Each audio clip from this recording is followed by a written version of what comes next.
तो एपिसोड के शुरुआत में हम देखते हैं कि आयरी एक्सप्लेन कर रही होती है सबके ऊपर भरोसा करना चाहिए।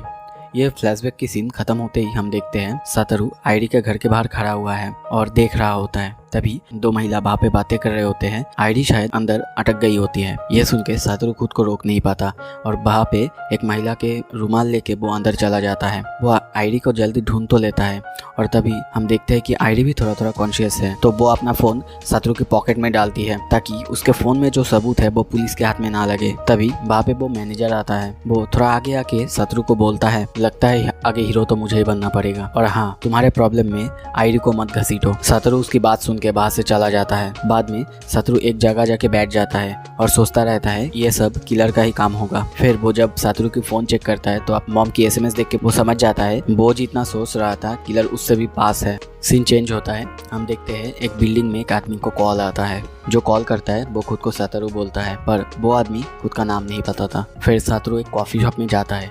वहाँ पे जाके वो वही आदमी से मिलता है। वो आदमी खुद को इंट्रोड्यूस करके बोलता है, मेरा नाम साधवा है और मैं तुम्हारे मॉम के साथ काम किया करता था। सतरू भी उसे देख के शॉक हो जाता है और उसे याद आता है कि हाँ, ये वही आदमी है जिसे उसने अपने मॉम के साथ बातें करते हुए देखा था। फिर मिस्टर सावदा बोलता है कि उसे सतरू पर पूरा विश्वास है और वो पुलिस को भी नहीं कहेगा इस बारे में। ऐसा क्यों? सतरू के पूछने पे मिस्टर सावदा बोलता है, मैं तुम्हारे मॉम के साथ काम करता था। मैं जानता हूँ उससे कि वो ऐसा एक बेटे को नहीं बड़ा करेगी जो खुद के ही मॉम को मारे। फिर वो दोनों उनके ऑफिस में जाते हैं। मिस्टर सावदा बोलता है, क्या तुम्हें जानना है तुम्हारे मॉम के मरने से पहले हमने क्या बातें किए थे? फिर वो कहता है, तुम्हारे मॉम ने कॉल किया था। उसने बताया कि 18 साल पहले जो सारे बच्चे की मर्डर हुआ था उनमें जून सिरोतोरी का कोई हाथ नहीं था, वो कोई और ही था और शायद मैंने पता लगा लिया कि वो कौन था। फिर वो उसे कोई वह स्टेशन में मिलने के लिए कहती है। फिर मिस्टर सावदा बोलता है, मुझे वो आदमी का नाम पूछ लेना चाहिए था। कुछ देर बाद मिस्टर सावदा फिर बोलते हैं, चलो आप बात करते हैं कि कायो हिनाजुकी की मौत कैसे हुई थी। 2 मार्च 1988 कायो की मॉम और उसकी बॉयफ्रेंड कायो को बहुत मारते हैं।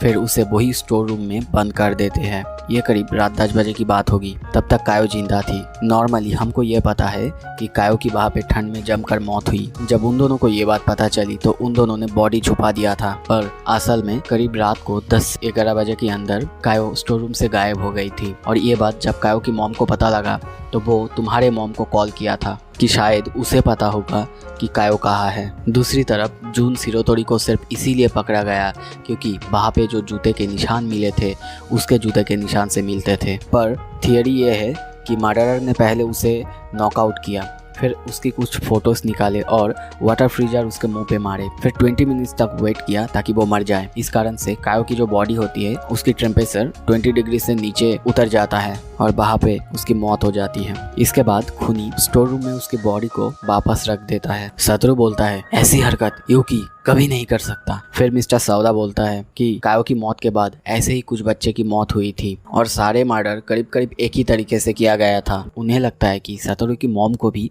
उसी मर्डरर ने मारा है और इसका मतलब है वो जो केस था वो अभी भी सॉल्व नहीं हुआ और वो मर्डरर शहर में खुला घूम रहा है। दूसरी तरफ हमें आयरी को दिखाया जाता है। वो हॉस्पिटल में है और जब वो बाहर जाने लगती है तब वो देखता है कि पुलिस अभी भी उसके पीछे है और वो सब सतरू को अभी भी सस्पेक्ट मानते हैं। पुलिस आयरी पर भी नज़र रखे हुए है। तभी आयरी ये सोच रही होती है कोई भी सतरू पर यकीन नहीं करेगा कि वो ऐसी मर्डर ऐसी काम कभी कर ही नहीं सकता।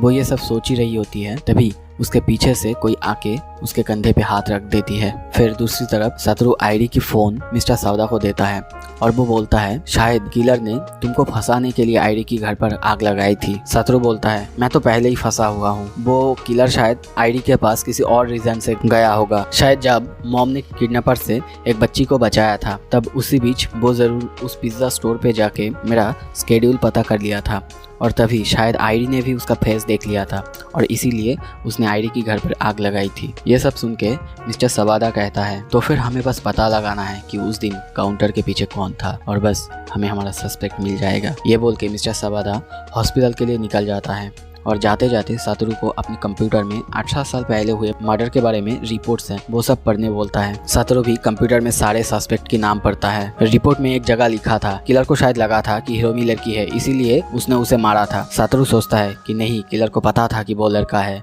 लेकिन उसने अपना रास्ता साफ करने के लिए उसे मारा होगा। फिर हिरोमी की खून होने से पहले की लिस्ट चेक करता है। फिर हॉस्पिटल की सीन देखते हैं। नर्स आईडी को चेक करने आई होती है पर वो सो रही होती है। दूसरी तरफ मिस्टर सवादा हॉस्पिटल में आया हुआ होता है और वो चुपके से सारे पेशेंट की लिस्ट देखता है। वो देखता है कि रूम 201 के सामने किसी का भी नाम नहीं है। वो समझ जाता है इसी रूम में आईडी है। यह देखने के बाद मिस्टर सवादा बाथरूम के बहाना बनाकर चुपके से रूम 201 में एंटर करता है। फिर जब वहाँ पे जाके मिस्टर सवादा बात करने लगता है तब आईडी बोलती है तुम तो सातोरू नहीं लग रहे हो।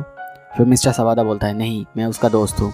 फिर हम देखते हैं कि वहाँ पे आईडी नहीं होती बल्कि उसकी मॉम होती है। फिर हम फ्लैशबैक की सीन देखते हैं। आईडी अपने मॉम को सारे बातें खुल के बोलती है। वो बताती है कि सातोरू खून नहीं कर सकता और ये सब सुन के आईडी की मॉम भी उसके जगह ले लेती है और उसे सातोरू को ढूंढने के लिए बोलती है। आईडी हॉस्पिटल से भाग के बाहर जाके पब्लिक फ़ोन से खुद के फ़ोन में फ़ोन करती है और सातोरू कॉल उठाता है। वो अब तक फ़ोन को स्विच ऑफ नहीं किया था और आईडी उसे ब्रिज के नीचे मिलने के लिए बोलती है। फिर सातोरू जा ही रहा होता है पर रास्ते में कुछ बच्चे पेपर प्लेन उड़ा रहा होता है और उनका प्लेन ठीक से नहीं उड़ पाता।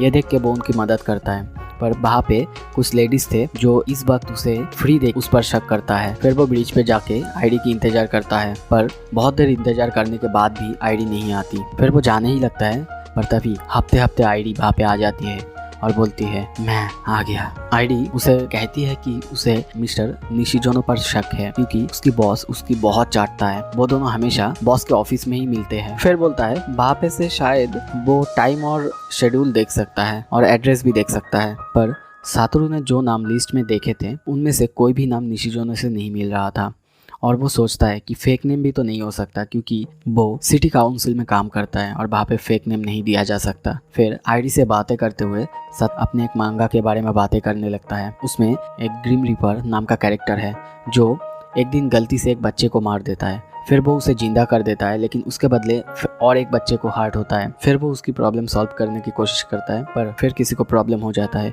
ऐसे ही वो बस एक अच्छा काम करना चाहता है पर किसी ना किसी को प्रॉब्लम हो ही जाता है। आईडी ये सुन के बोलती है क्या तुम खुद को ग्रिम रिपर समझ रहे हो? सातोरू हाँ बोलता है। फिर आईडी बोलती है तुम्हारे ग्रिम रिपर को खुद पर भरोसा होना चाहिए। फिर सातोरू अचानक बोलता है मुझे खुशी है कि मैं तुमसे मिला। ये बोल के फिर बोलती है फिर से मैंने जोर से बोल दिया। आईडी शर्मा जाती है।